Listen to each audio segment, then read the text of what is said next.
नमस्कार, मेरा नाम है लक्ष्मी हर्षिता और मैं शास्त्रा यूनिवर्सिटी में इंजीनियरिंग पढ़ रही हूँ।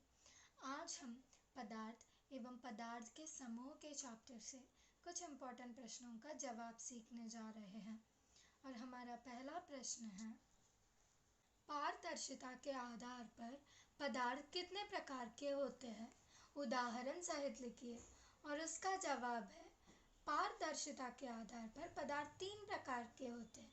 पहला है पारदर्शी, दूसरा है अपारदर्शी और तीसरा है पारभासी।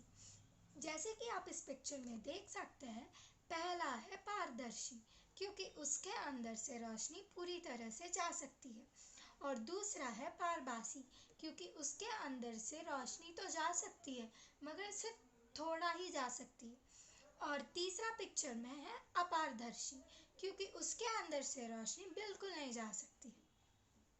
अब हमारा अगला प्रश्न है, परिवेश में पाई जाने वाली किन्हीं तीन मुलायम व कठोर वस्तुओं के नाम लिखिए। और इसका जवाब है, कठोर लोहा, लकड़ी और कांच। मुलायम है रबर की गेंद, स्पॉन्ज और ऊन। जैसे कि आप इस पिक्चर में देख सकते हैं, पहला पिक्चर में है मुलायम वस्तुएं और दूसरे पिक्चर में है कठोर वस्तुएं। अगर आप किसी और वस्तुओं के नाम भी जानते हैं तो वो भी लिख सकते हैं। हमारा दूसरा प्रश्न है, चुंबक किन किन पदार्थ से बनी वस्तुओं को अपनी ओर आकर्षित कर लेता है? और इसका जवाब है, चुंबक लोहे से बनी वस्तुओं को अपनी ओर खींच लेता है, और उतना ही नहीं, निकल, कोबाल्ट जैसी आदि धातुओं को भी वो अपनी ओर खींच लेता है। और चुंबक जिस वस्तुओं को अपनी ओर खींच लेता है उसको हम चुंबक पदार्थ भी कहते हैं।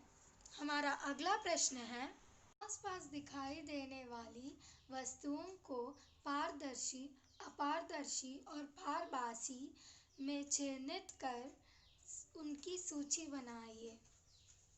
और उसका जवाब है, पहला वस्तु है चमड़ा। चमड़ा है अपारदर्शी क्योंकि उसके अंदर से रोशनी नहीं जा सकती है। और दूसरा है मोटा कपड़ा, उसके अंदर से रोशनी तो जा सकती है मगर सिर्फ थोड़ा ही जा सकती है, इसलिए वो है पारभासी। पतले कांच का टुकड़ा, वो है पारदर्शी क्योंकि उसके अंदर से रोशनी पूरी तरह से जा सकती है। और तीसरी है पत्थर। पत्थर के अंदर से रोशनी बिल्कुल नहीं जा सकती, इसलिए वो है अपारदर्शी।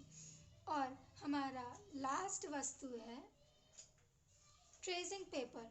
ट्रेसिंग पेपर है पारभासी। जैसे कि आप यहाँ के पिक्चर में देख सकते हैं, हमारे स्पेट्स, बल्ब, ग्लास, ये सब कुछ है पारदर्शी क्योंकि उसके अंदर से रोशनी जा सकती है। और पत्ता, कपड़ा, ये सब है पारभासी क्योंकि उसके अंदर से सिर्फ थोड़ी ही रोशनी जा सकती है।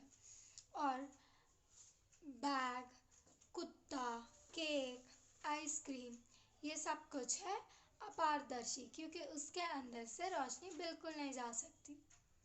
हमारा अगला प्रश्न है, पदार्थों का वर्गीकरण क्यों आवश्यक है? इस संबंध पर अपना विचार लिखिए। और इसका जवाब है, किसी भी वस्तु की पहचान इसके आकार, बनावट, रंग, उपयोग आदि के आधार पर की जाती है।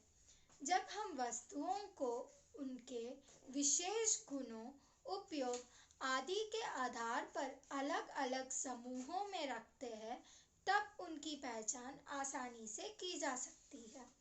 वस्तुओं को उनके सामान्य लक्षणों के आधार पर अलग-अलग समूह में व्यवस्थित करने की क्रिया को हम वर्गीकरण कहते हैं।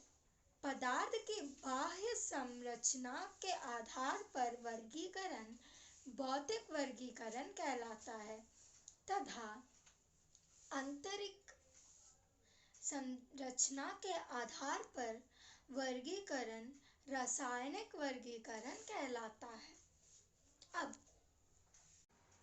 अब हम सीखने जा रहे हैं चुंबक के व्यावहारिक उपयोग।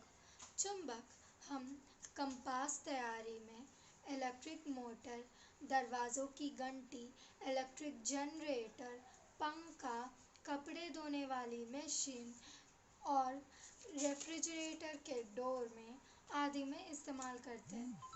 मैं आपको बता दूं कि चुंबक दैनंदिन जीवन में बहुत ज़रूरी है। अब ज़रा सोचिए, क्या होता अगर चुंबक मौजूद नहीं होता तो? जैसे कि आप जानते हैं, लगभग सारी चीज़ें जो हम इस्तेमाल करते हैं वो चुंबक से ही बने हैं। हम चुंबक को विद्युत उत्पादन में, चिकित्सा के क्षेत्र में और आदि में इस्तेमाल करते हैं। अगर चुंबक नहीं होता तो हमारा जीवन बहुत ही कठिन और बहुत ही खराब होगा। धन्यवाद।